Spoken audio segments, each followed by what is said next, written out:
over. She's the director of the Literacy and Learning Assessment Center of Connecticut and provides evaluative and consultative services to families and school districts, as well as direct literacy remediation for students with a wide array of disabilities. She became interested in literacy when her 5-year-old daughter's teacher told her that she would likely never learn to read. Returning to school to earn a master's in education and certification in Orton-Gillingham through the Academy, which is now known as the Orton-Gillingham Academy.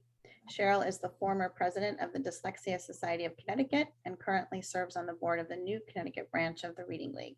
She frequently writes and presents on topics relating to literacy and learning disabilities. So welcome, Sheryl, and thank you for taking your time to present today. So not a problem. So I'm going to share my screen. And hold on one second. And I found no way to start my presentation and then share. There we go. Perfect. So many of you, or some of you may not have heard of structured word inquiry before. And I'm really going to focus in the beginning on sort of putting it in a context, because I know I can pretty much guarantee everyone sitting here is familiar with structured literacy and Orton-Gillingham. And many think of structured word inquiry, if they've even heard of it, as morphology, the morphology part of Orton-Gillingham, which often gets lost in some of the Orton-Gillingham based programs. So I'm really going to start out focusing on sort of how it all fits in, that you're not saying, oh, let's either do structured word inquiry or we're going to do Orton-Gillingham. Let's make a choice, because this is all about structured literacy. It's all about systematically and explicitly, teaching skills in the way that it is done with fidelity, and it's individualized. So the best, and I went back and forth on different images. I almost had Scarborough's rope up there, which I'm sure everyone here has seen ad nauseum. But it's an incredible image. And what this is sort of a simpler version. And the basic idea is that proficient reading involves a very complex array of skills and these interwoven skills.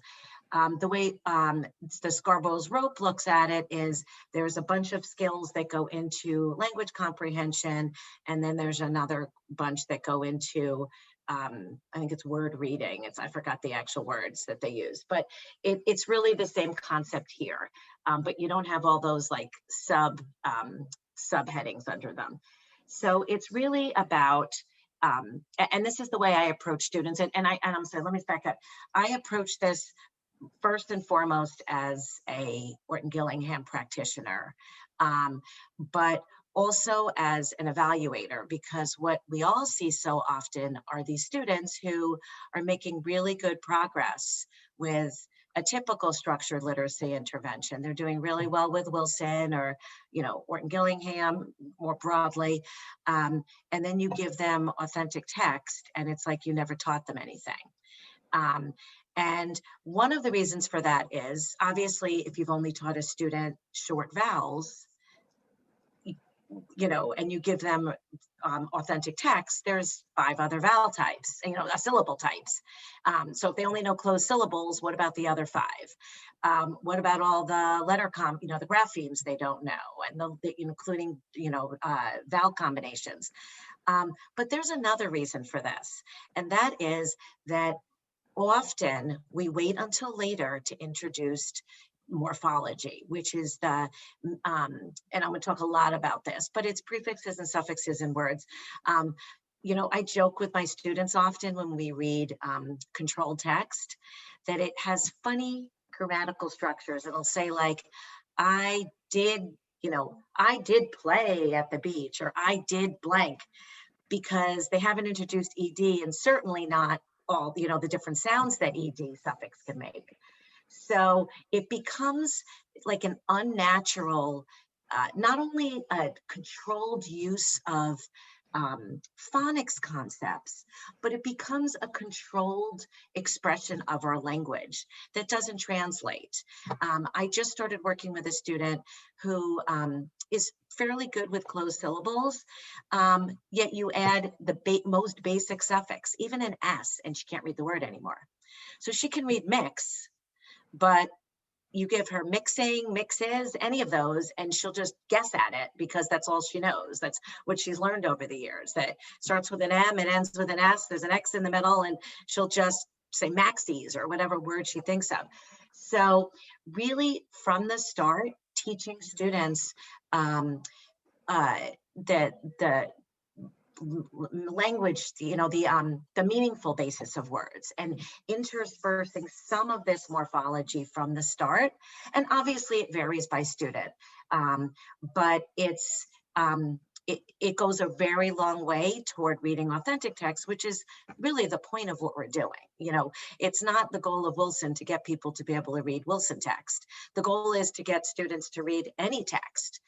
So when we look at this simple view of reading, so we have really two different domains. We have word recognition, which is that bottom strand of the Scarborough rope, and they include things like phonological awareness and all the skills that go into being able to efficiently and accurately identify words. So it includes phonics skills. Obviously, you need to be able to decode fluently. You also need to have a good sight word memory. Because some words are not decodable. And we also know from research that even some decodable words become sight words that you memorize. So that is the top tier. How do I go back? Oops. How do I go back? I'm sorry. I'm going to have to know how to do this. I apologize. So that's the top tier here. And so word recognition. So these are students who can read fluently, but they may not understand what they're reading. And these obviously are students who cannot read well, cannot decode fluently. However, they may have really good comprehension. You're just not going to be able to see it most likely because, with printed text, because they're not reading it fluently.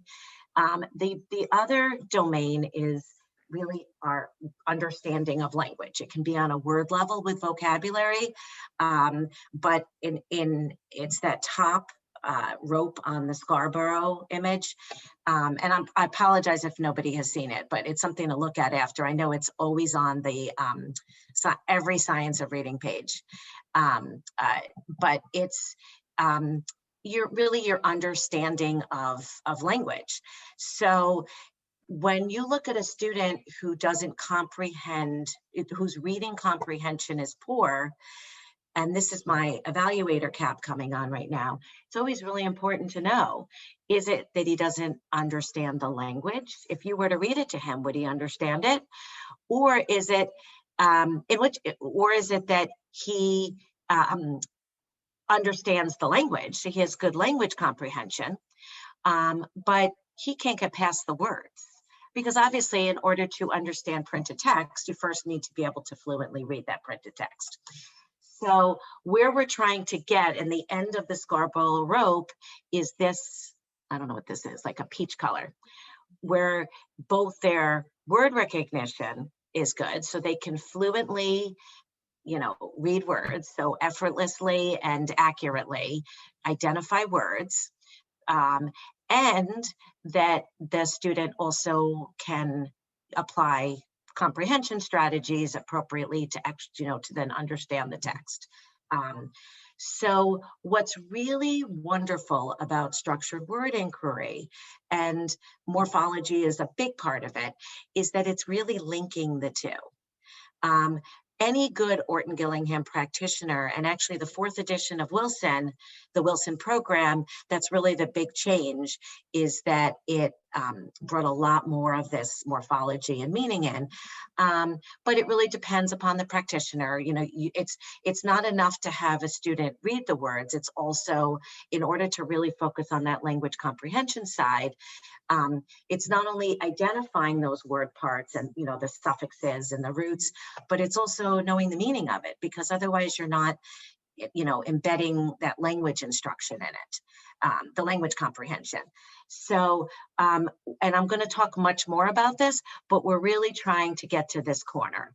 And again, it's not that Orton Gillingham and other structured literacy interventions ignore that. It's that it's not inherently part of it at every stages to the extent that it can be. And so let me, especially when that morphology element isn't heavily embedded from the start. So I'm going to talk first about what structured literacy is. And it's one of those things, but how do you write this? So I looked at a lot of different definitions online. And by the way, this is like a Pandora's box. The more you study structured literacy, the more you learn from it. And by the way, I'm happy to share, I don't know how the group feels, but I'm happy to share this PowerPoint after. I have no.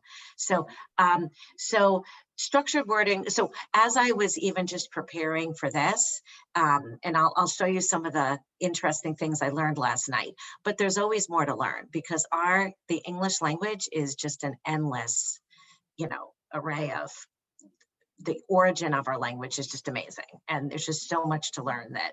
And that's actually a big part of structured literacy. It's really a scientific investigation.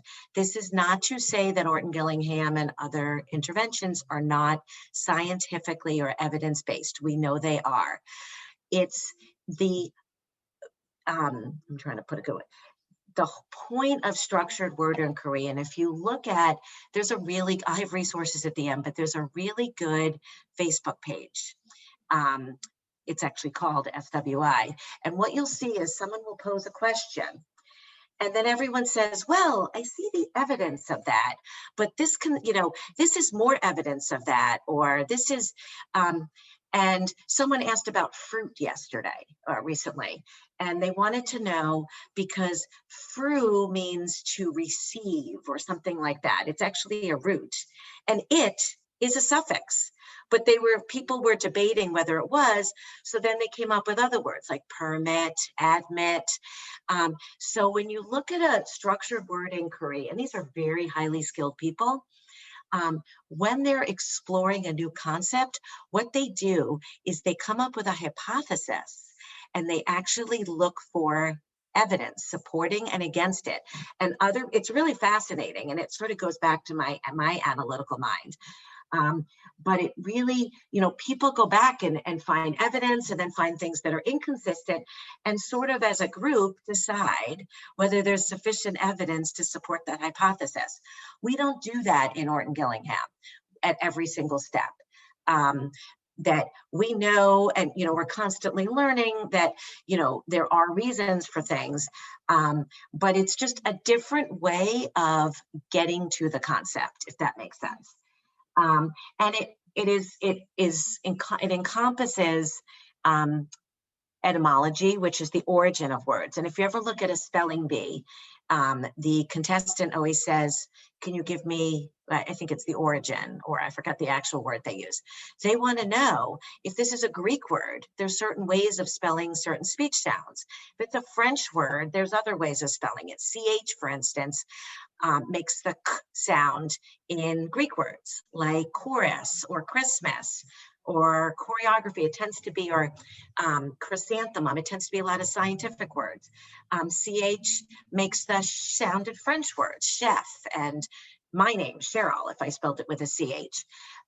So knowing the etymology of a word really helps, I'll just put it in, really helps get to the spelling of the word. And you'll see soon that it's very much about spelling, first and foremost. There's the structure of a word, prefix, suffix, roots. There's and that there's a lot of overlap here, but it's a big part of it. And a huge part of it is morphemes, which we've talked about. So it's the meaningful units in parts of a word. So if we look at, why is this not working now? All right, I'm not going to let someone in because I think it changed my thing. So words are comprised of morphemes. And it's just the smallest meaningful part of a word. We all know what a phoneme is. It's the smallest sound unit in a word. So the word that has 3 phonemes, at. It only has 1 morpheme because there's 1 meaningful part. I remember when my daughter was little and we got her, and actually I'm the parent of a daughter of a child with an intellectual disability, and she's actually a perfect illustration of that first simple, the simple view of reading. She has an intellectual disability, so her language comprehension is very weak. Her vocabulary, her inferencing skills, her comprehension pretty much on all domains. But she's a fluent decoder and speller. So it just shows how those are very, very discrete skills that you need to look at. But so I remember one of her earlier IEPs, it was a speech objective, and it pertained to morphemes in the word, and I didn't know what that was. So a word like foxes has 2 morphemes because the fox is the base or root word. And I'm going to use them interchangeable. There's a difference, you know, one can stand by itself and one can't, but it conveys the main meaning of the word, you know, the root or the base word. And then there might be a prefix in the beginning and there might be a suffix at the end. So the word foxes conveys the main meaning, and then es contributes to that meaning. So it becomes another morpheme or meaningful element. And we know foxes just means more than 1 fox. So you don't have to have someone tell you there's a bunch of foxes in the house. If I say to my husband, there's foxes in our house, he knows there's more than 1 without me telling him that. So it's conveying that es is conveying a new unit of meaning. So when you're teaching students, and I'm going to talk a lot about comparing it to Orton Gillingham, but it's really all of the concepts being introduced are done through inquiry and questioning, and versus, you know, an approach where you present a grapheme and this is the sound it makes and we practice it and we memorize it. And you know, I'm going to talk more about that after, because obviously there's a big part of Orton Gillingham that's discovery, and you don't want to just regurgitate ideas. But the point is that it's solely about that. So if I'm teaching, I'm going to talk about ped later as a root, to, you know, foot, or so I would present to a student a few words, or we'd come up with a few words together. Ideally, he or she would come up with a few words, and then he would try to derive the meaning of it from those words. So it's less about, okay, we're going to do this new root today and let's talk about it and come up with the meaning. A lot of this is sort of the student trying to figure out the essence of the concept you're teaching and the meaning, and figuring a lot of this out through guided words. Really important here. You don't want a student to just sit there and come up with, you know, I'm not even thinking of a word right now, but a word that happens to have PED in it that has nothing to do with ped. So, okay. This was an interesting chart I had, and if you look at sort of morphology and how it fits in this structure, and by the way, and I know Lisa had said this, if there's any pressing questions, I'm totally fine. I don't want to keep going if that's not clear what I'm saying. So I think it's best if you raise your hand or type your question in the chat.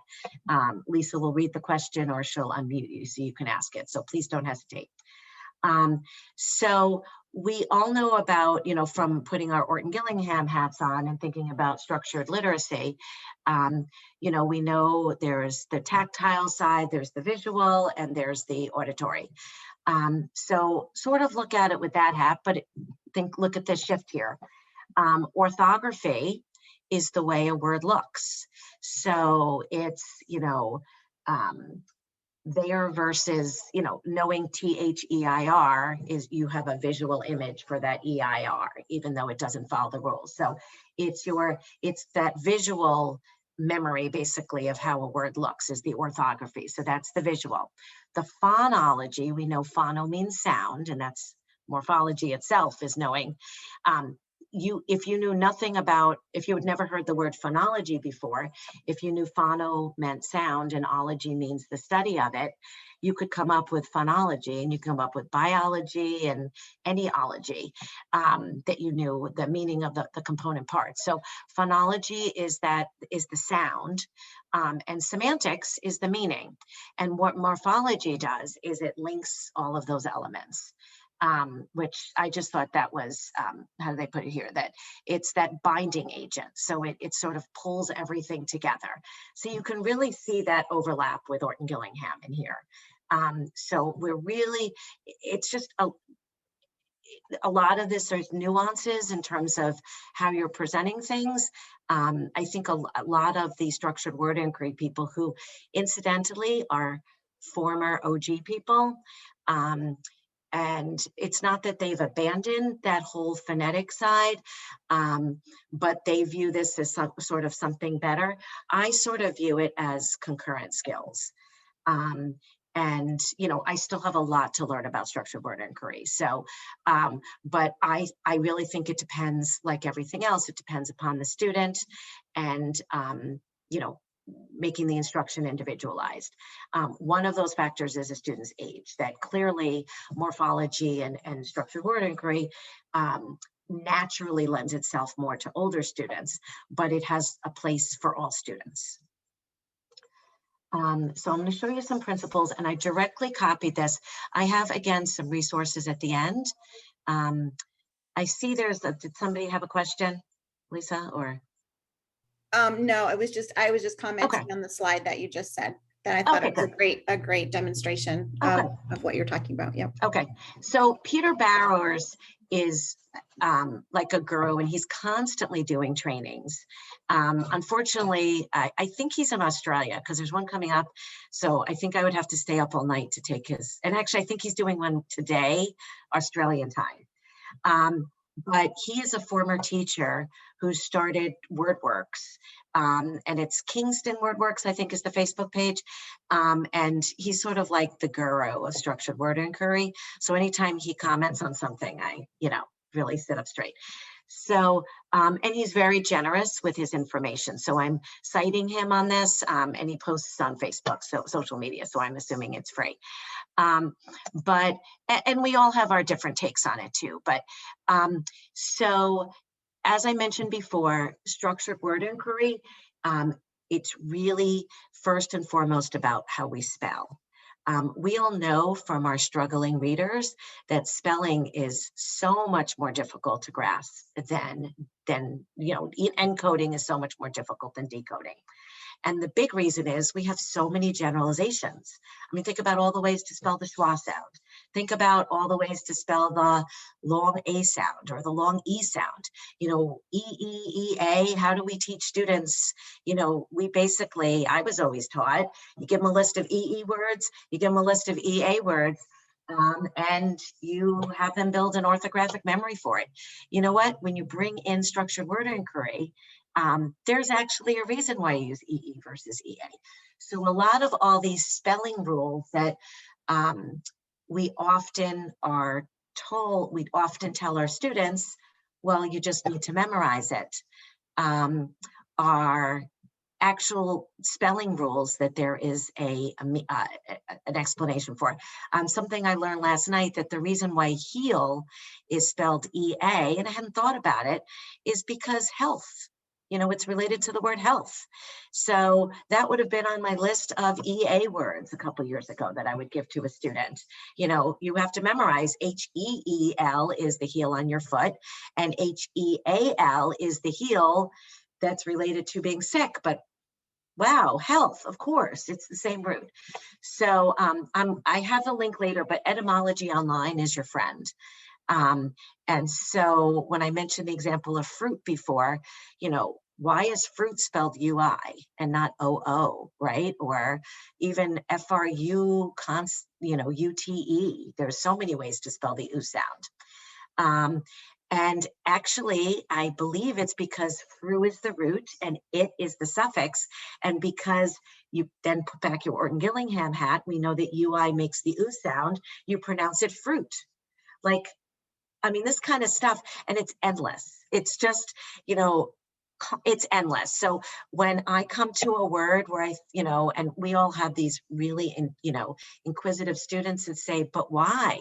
Why is fruit spelled like, why do we say fruit? Or why, then you can really go back and look up the etymology of a word and figure out, many times you can figure out, or you go onto one of these pages where people pose that question, and you can really figure out the origin of the word versus just saying, just memorize it. Because often there's applications to other words. So we've all heard it, and it's one of the big arguments against structured literacy is, well, think of all the words that don't follow the rules. Now, first of all, most of us know that if you know phonics rules, that I've heard different numbers, but it's in the 90-something%. The word U is decodable but only if you know that OU makes the U sound, like in soup. But that's a more advanced, sound for that vowel team. So it's not that it's inconsistent, it's that most people don't know the rules. So what this is doing is sort of taking it a step further and saying, not only are those decoding rules predictable if you know the rules, but so spelling. But you may need to be outside of that phonetic realm to figure it out and look at the morphology. If you look at a word like magician, why is it spelled C-I-A-N? Well, one reason is C-I-A-N is for people, pediatrician, that's how you spell shun for people. But the other is the root word is magic. And just because you don't hear k anymore, and I'm not thinking of one right now, but there are other words where it ends with a C, and then you want to add like a word, an ending like shus, and you're going to use C-I-O-U-S because the root ends with a C. So very often, and this is really the morphology part that's often part of a good Orton Gillingham lesson, but often gets lost in programs, is that you can get to the spelling. And, a lot of these things that we taught as generalizations that break down actually don't break down as much as we thought. And through that scientific inquiry process, like that person saying, why do you spell fruit, U-I-T? It took people to say, wow, there's a lot of words that end with it as a suffix. And fru, I know that root. Wow, that's why you spell fruit, U-I-T. So through that investigative process, often you can get to that spelling rule, which is just, I think this stuff is really fascinating. Diana Hambury King wrote a really interesting book, English Isn't Crazy. And I was required to read it at some point. I don't know if it was for certification. I actually interviewed her at one point. I think she required, that would have been like Diana. And I think many know that she passed away, sadly. But I think she had me read the book. But a lot of this is in there, but it tends to be more of that morphology side of it, which is a big element of it, but it's not everything in here. And I really recommend that book.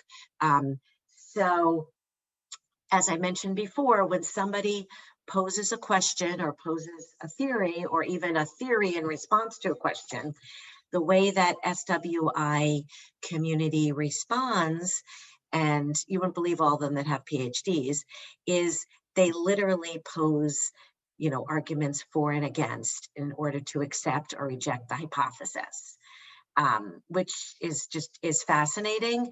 And I think there's a lot of learning that goes on in that process, because even if the theory is disproven, often a lot of learning comes out of that whole process of scientific inquiry. But as you can imagine, it's not a quick process. It's a slower way to get there. But the idea is, think about knowing the suffix ing. Think about all the words it enables you to read. knowing a root like struct or ject, or think about all the words it not only enables you to read, but also to derive the meaning of. So even though it may take longer to get to the meaning of that word, or that word part, I should say. So I could give a student struct and I could have him practice it and he might remember it the next session. But if I had him figure out the meaning of the root struct, which means to believe, I'm sorry, to build, cred is to believe, sorry, to build, then he's much more likely to remember it, and also to be able to utilize it because you've already embedded it in other words. And I'm going to give demonstrations of this. So he actually calls it scientific word inquiry, instead of, well, you know, he just dubs it scientific word inquiry instead of structured word inquiry. So I've touched on this, and a lot of this, I should say, I have never done a presentation on this subject. So this was all done by scratch. So I'm going to continually work on this. So just like structured word inquiry, it's a hypothesis division, and there were a lot of things I was coming up with my impressions and finding support for those impressions that I have. I was doing this late last night. So first and foremost, that typically with OG, we really focus on reading and move on to, or decoding and then move on to encoding. We do them in parallel. But if you even look at a lesson, when you introduce a new concept, if you look at a Wilson lesson, all the decoding goes first, even on the sound level. So you present a bunch of graphemes. And if anyone doesn't understand my terminology, my understanding is that I think all of you are educators. I know one person isn't, but so please back me up if I'm, I don't want to spend a lot of time going over that stuff that I think you know. But think about a lesson. You first introduce CH. You have a student say ch. Then you give a bunch of words to read using ch. Then you might give some sentences to read using ch. Only then do you go in the opposite direction and you say, how do you spell ch? Give them a bunch of words to spell with ch.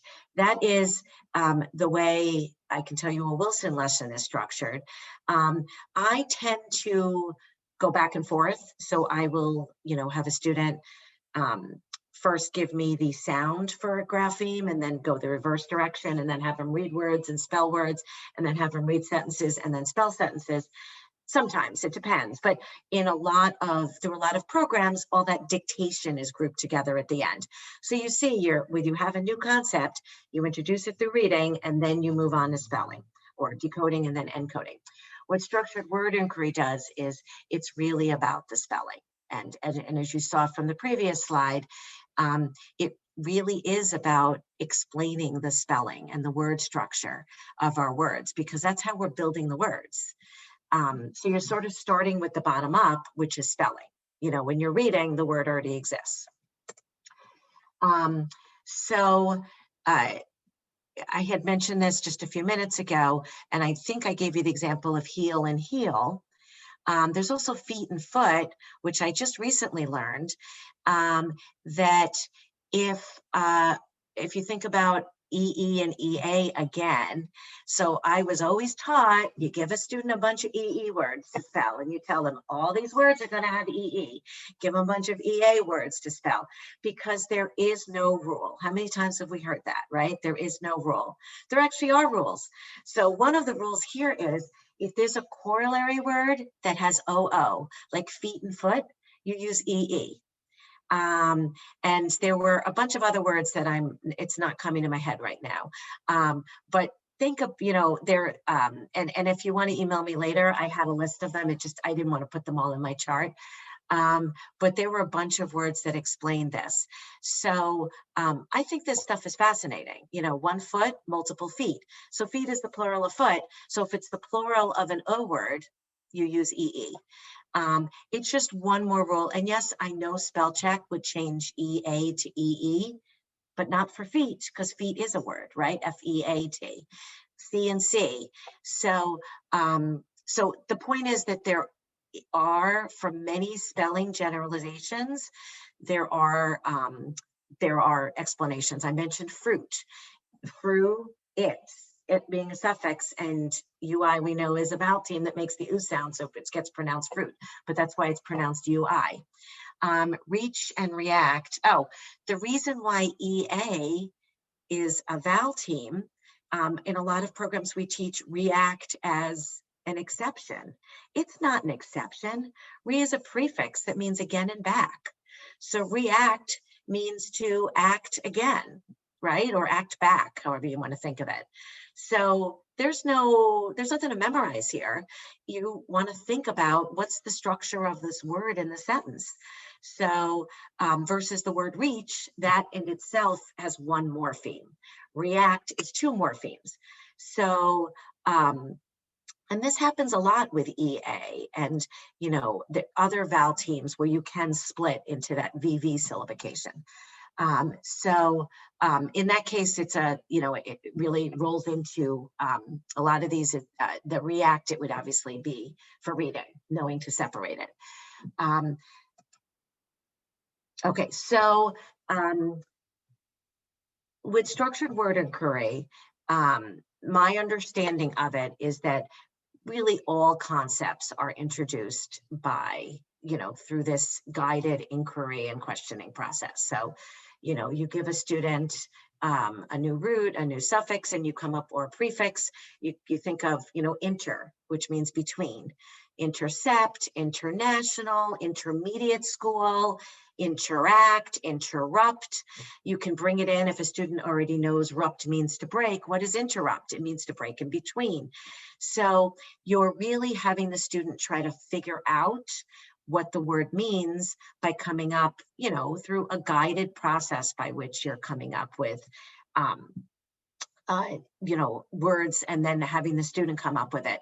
What I often do with students is that we then together pick one keyword. So for inter, the student might pick intercept as his keyword because he loves football. He might pick interact. I find act gets a little confusing because they like to, verbs that are a little bit more like to do. I find that students, because prefixes, they tend to add to do to the prefix, if that makes sense. So if you ask what re means, they'll say, or to do it again, because they're thinking of react, if that makes sense. So I try to steer away from things like to do or to act, but it doesn't have to be a simple one. It's a meaningful one. I mean, this is all about being meaningful for a student. That's what individualizing instruction's about. So if, interrupting is very meaningful to a student, then go for it. That's the one. So I don't mean to suggest that there's never guided inquiry and questioning going on with Orton Gillingham, because it's not for every concept, but you might do that. You might, when you're teaching CH, give a student a bunch of CH words and see if the student can come up with it. But typically, if a student has it, students who struggle with phonics tend to not be inferential learners for that. They tend to be inferential learners in general, but I've had students that have memorized a bunch of question words, who, what, where, when, and if you ask them what sound WH makes, they have no clue. Or a bunch of TH words, these, those, they, you ask them what sound TH means, they don't even know TH is a unit. So even though our kids that we work with tend to be, in many cases, inferential learners, they're not inferential learners when it comes to these phonetic concepts, or they would have picked them up on their own. That's why only some kids, and we know it's a lot of kids, need this instruction. I find with morphology, they tend to be more inferential learners. Because that goes to that language comprehension. So if you're working with a student and you come up with a bunch of words that starts with inter, what's an intermission? It comes between the first and the second act, right? If you fly internationally, you're flying between countries. Often students can independently derive the meaning when it's guided. So you give them a bunch of words, or have them come up with a bunch of words that contain that unit. that, whether it's a prefix, root, or suffix. And again, it's not every single one, but it tends to really build meaning. If you look at research on vocabulary instruction, what we know is, and it's similar in a sense, because a vocabulary is a unit of meaning, just like a morpheme. It just because it can't stand on its own, it's a unit of meaning within a word. We know that from lots and lots of research, that if you give students a bunch of words to memorize for a test, that's not sustained learning. And I understand it's slower to teach words individually and have them make meaningful ties to it, but I'd rather a student memorize 5 words and really own them than have them do 50 on a bunch of spelling tests and not remember any of them, because they won't. So it's really the same thing here, that yes, you're moving slower, but you're really building meaning on that. And what's really cool is when you learn a vocabulary word, it's only one word in the English language out of over 1 million. When you learn a new morpheme, like mit means to send, mit or miss, think about all the words. Permit is to send through. You send someone on a mission, permission. There's so many words that you can derive. So even though it's taking longer, think about all the words that you can derive from that one root, that one unit of meaning. And prefixes and suffixes are even more, obviously, exponentially more. I don't even know the number, but I imagine there's hundreds of words in the English language that start with we, rebound, restore. I was working with a 2nd grader with an intellectual disability, and her mother said something to her. She said, I'm going to have you read the book again. And the little girl goes, you mean I have to reread it, with like a big smile on her face? Like, students of all ages and of all abilities can learn this stuff, and think about how that's enhancing her vocabulary. To know that I didn't teach her back, because back is sort of subtly off, again. But she knows re is again, and she knows pre is before. So preheat the oven, heat it before. So think about all the words she can derive the meaning of, or un means not, just because she knows a few really critical morphemes. And this, again, is part of, or really should be part of, Orton Gillingham.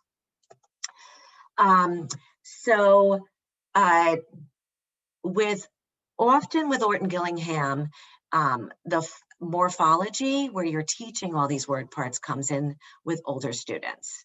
Diana Henbury King wrote a really excellent book, Teaching Adults to Read, and she really talks about even bringing it to a higher level. Like, instead of doing sound drills with graphemes, you do it with morphemes. Instead of doing phonological awareness activities, we swap out phonemes. So you say, pat, but instead of say, you might say singing, but instead of ing, say, oh great, I thought of a root that there's, mixing, say mixing, but instead of ing, say id, or and they have to say mixed. So you're swapping out morphemes instead of sounds, but normally that's something we reserve for older students. What is really different is that you're starting with morphology and really structured word inquiry, not just morphology, but you're starting with the structure of language from the start. So the minute you move off, obviously you need to start with letter sounds. A student can't read un, the prefix un, unless he knows and and can decode that, or at least knows it by sight. But once that very initial phonology is in place, or phonics, that you are pulling that meaning in right away. I'm not thinking of his name right now. Ross, I see Cynthia Homan came on. There's an Orton Gillingham fellow, Ron Tamora, who is from Hawaii, I went to a full day seminar. It was actually added on to an Orton Gillingham conference one year on morphology. And what he does is, I think it's Ron Tamura. I'll think of his name after. No, it's not. Ron Yakimoto, or I think it's Yakimoto. Tomorrow is somebody at UConn. But he actually consults for the public school systems in Hawaii.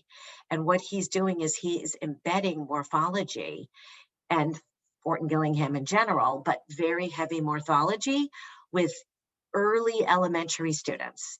And something that he really instilled in all of us who took his training is that, and if someone put it in the chat, if you happen to know. So what he really instilled in all of us, oh gosh, it's 10:50, sorry, I'm not good with time, is that it's very important that, from the start, the minute a student starts reading. Okay, I will make sure I stop by 11 and leave questions. And as I mentioned before, it's about hypotheses. And I'm going to show you in a second an example of a word matrix. And in the interest of time, I'll go through one very quickly, and then I really give the others as examples. Oh no, I think because I clicked on them. Okay, so we'll use search. It means to join together. So I think the third one was, let's do this one. So if bi means life, or a lot of us IO, let me see if I can back this up. There we go. Let's do ped first. Okay. So ped or ped, and sometimes it's slightly like miss and mid for to send. Sometimes there's little variations at the end, but this is a case where a student came up with a bunch of words like pedal, peddler. I don't even know what pinniped means, but we all know podiatrist, we know pedometer. So you can really come up with a whole slew of words. Centipede, and by the way, that's that I connector that we never know how to explain to kids. There's that I in there, and we just say, well, it sort of makes a schwa sound, and it's not it's centipede, centipede. Every program has a different way of introducing it, but really it's a means of connecting cent, which means 100, and pede, which means foot. But pedicure, there's that lovely I again. Pedestrian, pedal, right? Pedal would be a great one to teach a student, a pedal on a bike. Impediment, something that stands in your way, probably is how that comes with foot. But there's so many words you can get in here. Petition, I believe, is that what this is? We normally teach, and this is a little bit where morphology and structured word inquiry diverge, ION, and we often teach that TION is a unit that means shun, but it's really the ION that you can put T in front of it for shun, or S in front of it for shun. Pedometer, I mean, think of all the words here, pedicure, and I can look at some of the others. So insert, see, we have the ION here. Insertion, there's just so many here. Certify, and it looks like you switched the spelling to a C for some reason for certify. Certified, certifying. There's insertion. There's just an infinite number of words that can come together. So think about the value in just teaching CERT to a student, or just teaching PED to a student. Especially, you notice all these others, D, dis, in, these are all repeating. And by the way, in, there are like 7 prefixes and suffixes that account for like 95% of usage in all English words. So in is in there. I think dis is in there, but I'm not sure. ED is ing, s. So think about the ones that keep recurring here. And all you need to get to this word is to know the root, because that's the main meaning. Bi is life. So bio, we can, amphibian. Autobiography, auto means self. Microbiology, microbiograph, graph means to write. Biosis, I'm sorry, I just love this stuff. Biopsy, look at that, biopsy. There's just so many words you can derive just by knowing bi. So, okay, I'm going to quickly do these benefits. See, Lisa, you're worried I didn't have enough time to talk about it. So spelling, and I know I've been talking about this a lot, but I'll just give you a couple of quick examples. How do you know there's two R's in irrespective? Because ir is part of the prefix. It means not. It's a derivation of in, which means not, like inactive. So, and actually, irresponsible, irrespective, irrational, all of those have two R's, and you don't need to memorize it. All you need to think about it is in terms of meaning. Think about it from the start, from morphemes. Ir is a prefix. Re is another prefix, a get or back. So irrespect is to see, and if. These are four morphemes here. So the origin of words, photo, I'd mentioned before Greek words. Well, photo, PH is how you spell the word in Greek words, the sound. So during a spelling bee, I'm spelling a word that has f, and they tell me the origin is Greek, I'm going to spell that with PH. So here you've got a spelling rule. Y also makes in Greek words. So synthesis, well, of course, this I, but I'm going to guess that's a suffix. So, and also sin means the same, like, synonym, right? Or synchronized swimming. So sin would be a root that you would just, hopefully know, thesis. So I mentioned the EE versus OO connection, the UI issue. Tension, oh, that's a good example. The reason why tension is spelled S-I-O-N and not T-I-O-N, that's more common, is because the root is tense. So if you know how to spell tense, obviously tense doesn't end with a T, it ends with an S, then you can roll right into tension. And by the way, I learned a rule in my Orton Gillingham world, Saturday Night Live. So if the letter before Sean is S, N, or L, you use Sean with an S, but you don't need to know that. That's another rule to memorize. And our kids don't do well memorizing these words a lot when there's no meaning. All you need to do is think about the root. And by the way, it's good to also memorize the root because you want to think, what's the whole point of reading is meaning. So you want to think about Sean makes something into a noun or a thing. If you're tense, the thing you're experiencing is tension. So it's not just about spelling it, it's really about the word. So pedal versus pedal. Ped means foot. So I have a student that really struggles with d versus ch. Maybe he'll never be able to hear those voiced and non-voiced sounds, but if he knows ped is foot, guess what? He can spell pedal. Pre and per, I see that a lot, students that transpose sounds. If they know that the meaning relates to before, they know it's pre versus per, which means through, like permeate. The other thing, and this is something from my experience, I have a student who really struggles with remembering all the consonant sounds, and when the blends become long, like he'll spell struct and leave out the C, or he'll leave out the R. We all have those kids. But what we did is I taught him struct and spect and ject and rupt, actually almost as sight word units. And so when he spells the word like interrupt, he does inter and he knows rupt. Because for him, that's too many morphemes, phonemes for him to hold on to when he spells. So that also carries over in reading. If you're automatic with pre, you don't need to be automatic with open syllables yet, right? You can suddenly access authentic text that has the prefix pre on, the prefix pre, even if you're not automatic with open syllables yet, pre or re, because you've been taught that as a unit. A bowl is obviously, it should be able, but if you know it's pronounced a bowl.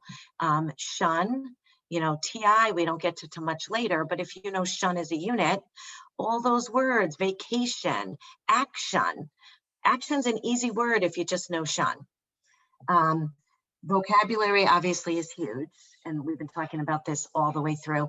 One of my favorite roots is ven or veen, because you can get to so many words from it. Ven means to come. Con means with or together. So you convene, you come together. A convention, shun, remember, is a noun. So it's the thing that people come together for. Intervene, I mentioned before, inter means between. So when you intervene, you come in between. And obviously you could go on and on and on with then. Event, E means out. So you come out to an event. So less and full, I think, are really important suffix because they're opposites. So you have no hope, you're hopeless, or you're full of hope, you're hopeful. Un, non, in. I like to teach all the negative ones together and early, because it changes the whole meaning of a word. If you know that un and non and in all, and by the way, in is, you have to be careful because sometimes it means in, like insert, but usually in means not, like ill and ear and ill, ear, and in.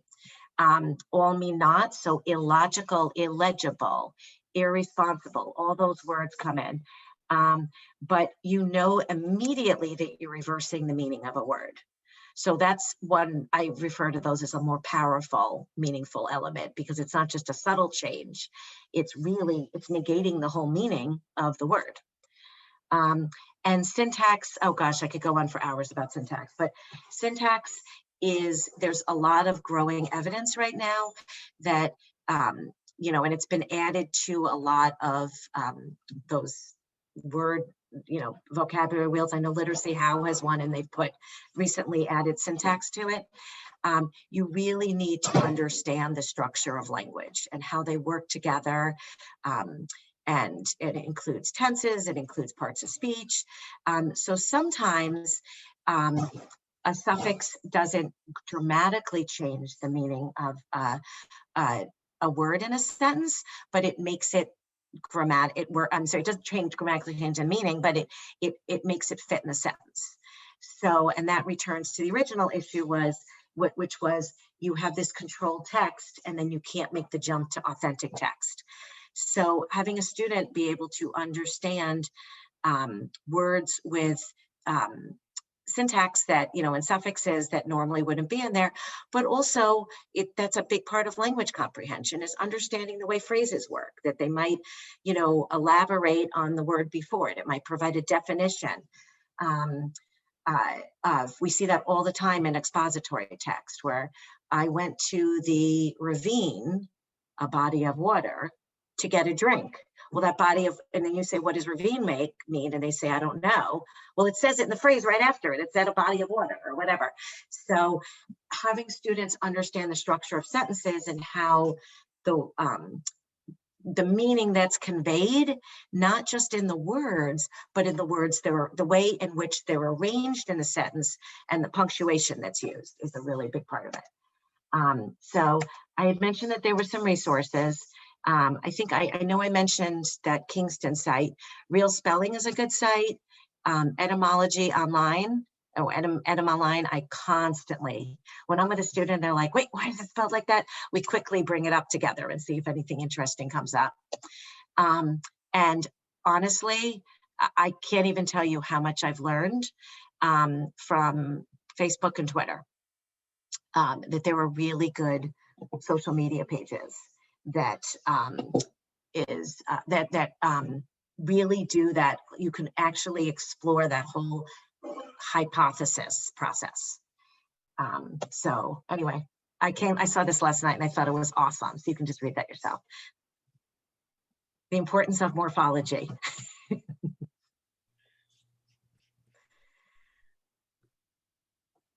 I'm sorry I went over. Oh, just 5 minutes. No, it was great. Thank you so much. And I hope I didn't go too quickly. I know, I think this stuff is so fascinating. Mm-hmm. And I'm learning more every day. honestly, it's just, about structured word inquiry. And as I said, people are getting their doctorates now to further explore this. Yeah, So are there that's great. questions or Any questions? do you want, Delise, did you want to unmute everyone? Does that make sense? They have to unmute themselves. I don't Oh, have. okay. Yeah. Let me Do you change want to my, do you want to close your presentation? yeah, that's what I'll do. Everyone in And then, gallery view. yes, let me go back to, yep. Yeah, stop sharing. Oh, there it is. Couldn't be any bigger. Well, thank you so much, Sheryl. That was very informative. If you guys want to turn on your videos and we can just have a conversation, if you have any questions about what this might look like in practice or how you even get this knowledge, as I was listening, I was thinking, there's a lot of thinking of classroom teachers specifically, and how you would put this into just a regular core curriculum that, classroom teachers don't always have the level of depth of knowledge around morphemes and morphology.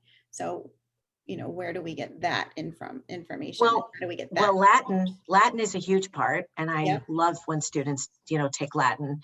I've seen some really wonderful language arts teachers who are incorporating a lot of morphology in the class. Unfortunately, they don't have the phonology or phonetic knowledge, so they can't link the two. And so our students who need the phonics really explicitly taught are going to struggle with connecting it, unfortunately. Mhm. From the spelling side, I think they'll get it from the language comprehension side and from probably the reading end. Where they'll struggle really is, well, how does that connect to the spelling, I would think. So I don't think it takes the place of it. Rachel, I saw your hand up. I'm trying to find Ron. Yes, am I any softer now? I turned the air conditioning off. Did that help? You're pretty loud. Oh no, I'm sorry. I'll try to lower my voice. This was really wonderful. It was a great introduction for me to this topic, but the whole time I was trying to picture a lesson plan integrating these concepts with the basic skills we know our kids need. Do you have a lesson plan concept or template that you use for this?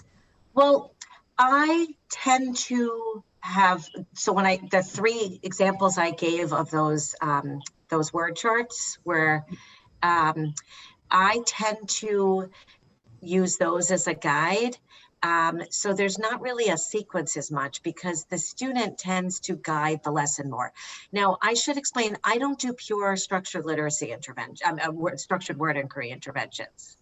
I incorporate structured word inquiry and especially morphology, but also, other elements and syntax into my lessons. So when we're working on sentences, so the lesson plan I use is more about, and actually, now that I can give you a morphology lesson plan. So my certified level, my advanced student for my application to the academy, it was actually the lesson we did. I had the 3 consecutive lessons were actually new roots that I had introduced. So it's really how you get to that first step, if that makes sense. So how you it makes perfect sense. I was just trying to picture like how to integrate. That's what I was really wondering. Is there a sequence and how to integrate it with the other things we have to do to help our kids acquire? But what you're saying is it's kind of led by where the student is with everything else.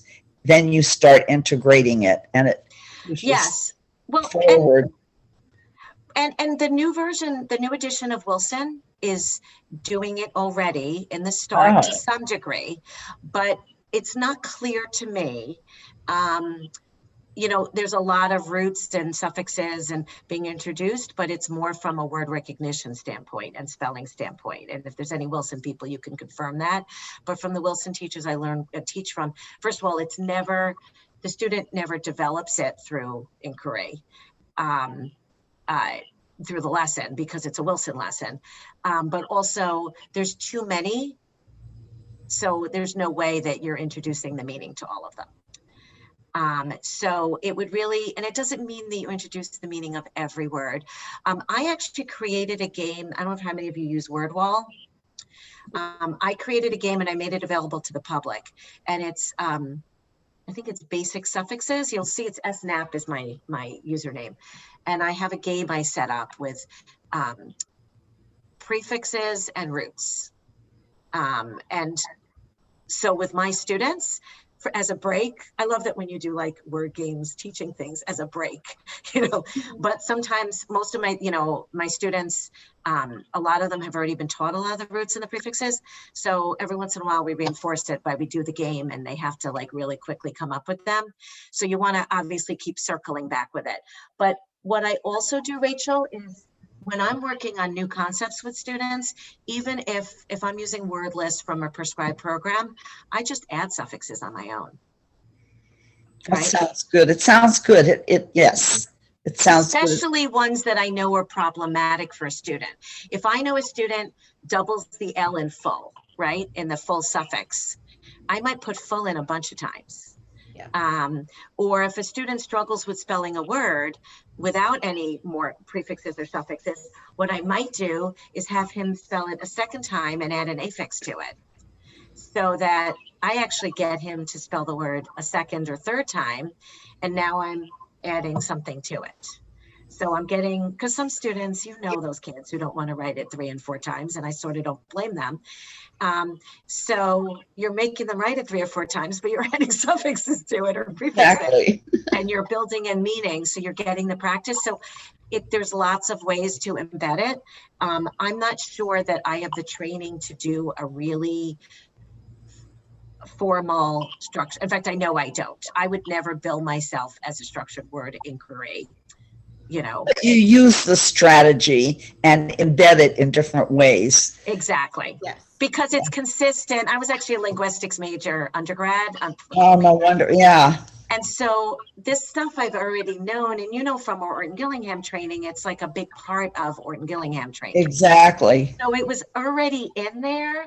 I put Jan Roshimoto. Oh, thank you for putting the rope in.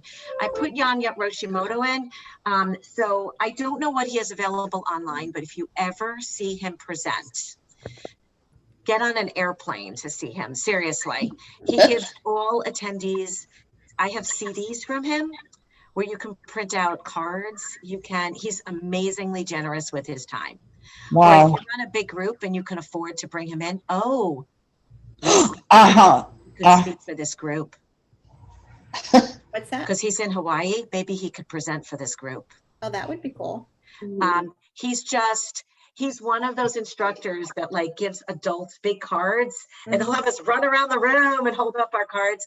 He is the most engaging, animated.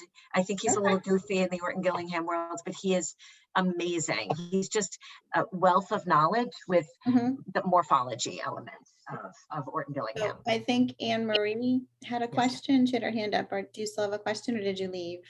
I don't know where she went. Oh, sorry. Yeah, I think she might have left. Okay, sorry about that. She had her question. All right. Anyone else want to have anything they?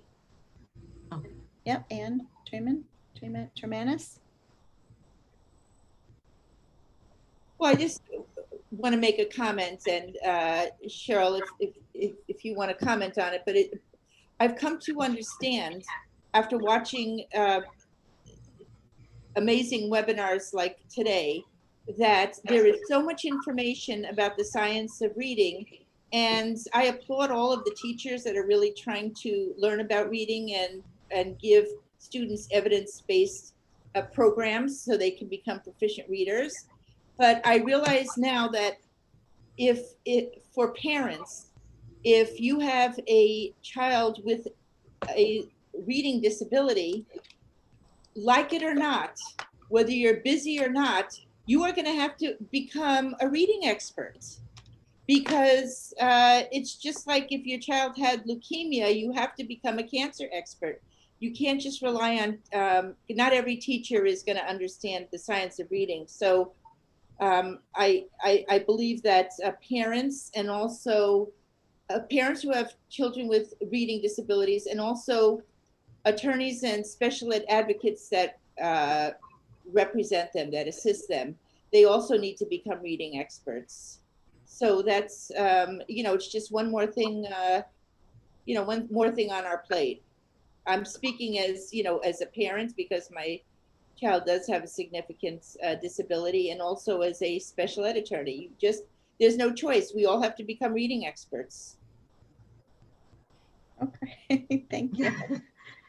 Well, I'm hoping that the new legislation makes some significant changes in our schools, especially in Connecticut, and that all teachers are trained and get the knowledge that they need to in order to be effective in the classroom. So I'm that's hoping one. and praying, and it's Yes. because of, reading advocates like yourself that we're improving the schools. Thank you. Mhm. That's where we need to focus our attention, really, and training teachers. So that's what I'm trying to do with this page, and we're trying, and the Reading League, and the IDA Connecticut, and all of us are trying to help. But it's an uphill battle for sure. But thank you. Thank you for your good work, because we're all desperate out here. I know. Trying to understand all of this, and I appreciate everything you do. Thank you. Yeah, thank you. Anyone else have any comments or thoughts, or how you might use this? I'm not sure what your role, or something you want when you talk further, or anyone that wants me to talk further about something, especially the end that I was flying through, if that's Right. anything unclear or no?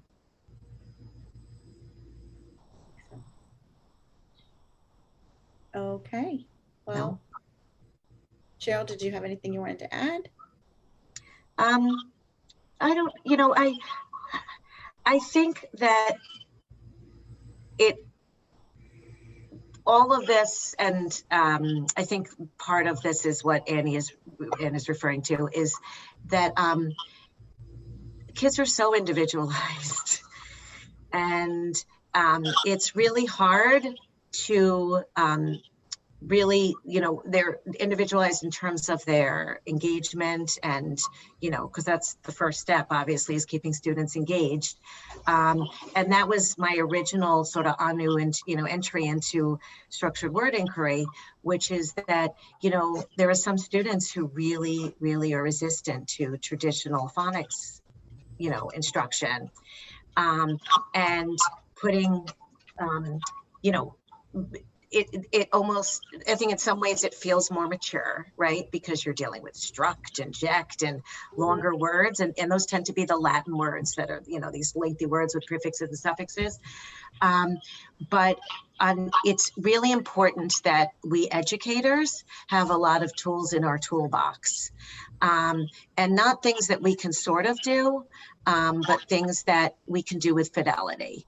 And that's really hard. I mean, it's a really tall order, but knowing that, throwing a traditional Orton Gillingham, a program in the way it's written may not work for a student, and knowing that it's not that the science, because we know this stuff is evidence-based, we know structured literacy is evidence-based, but being able to bring in other elements. So being able to bring in, Wilson is an amazing program and it works for most students, but, with some, bringing in more of these elements, and, teaching the meaning of roots as you're going doesn't compromise the fidelity of the program.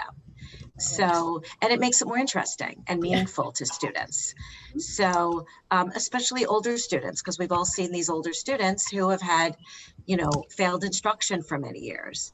And so hopefully with new legislation and, I think the tides, I hope the tides are changing in Connecticut, especially.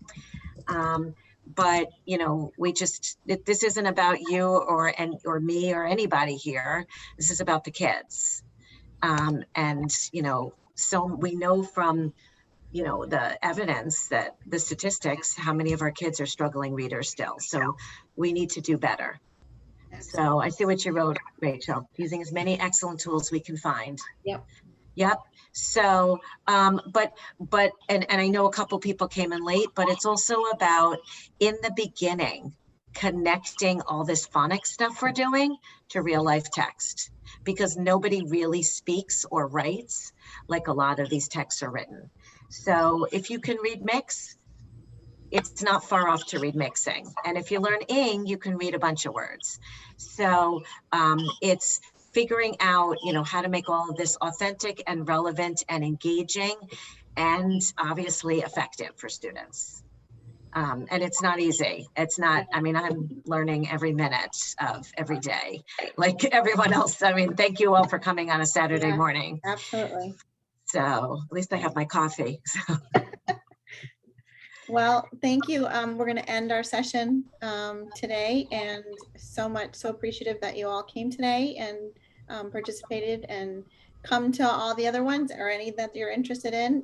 Next Saturday is another one, and we have some in August. So hopefully you'll get some good information to use going forward with work with your students. Feel free to, Cheryl, do you want people to email you if they have questions? That's fine. I'm not, oh, sorry. I'm sorry, there was a siren going by. I'm not always, I get a lot of emails, but if you have an important question, just remind me. If you email me a second time, I'll respond if I don't do the first, but I will try to respond. Sometimes I just can't respond that minute and I have the best intentions.